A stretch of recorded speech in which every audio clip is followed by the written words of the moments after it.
बिस्मिल्लाहिर्रहमानिर्रहीम। लेकोरिया का देसी इलाज। औरतें परेशान कुन हालात में इन हदायत पर अमल करें। 21 यौम में लेकोरिया जैसे मर्ज से निजात पाएंगे। वो बच्चियां जो दुबली पतली हों और लेकोरिया जैसे मर्ज में मुबतला हों, उनके लिए अक्सीर आज़म है। सुबह खाली पेट एक अदद सेब खाएं। इसके 1 घंटे बाद नाश्ता करें। नाश्ते में सादा रोटी शोरबे वाले सालन से या रस ब्रेड वगैरह लें। दिन 10 बजे 6 अदद अमरूद काली मिर्च को नमक लगाकर खाएं।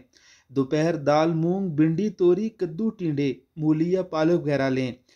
दिन 4 बजे 6 अदद केले खूब चबाकर खाएं। रात हल्की गजा लें। दिन में कम अज़ कम 6 गिलास पानी पिएं।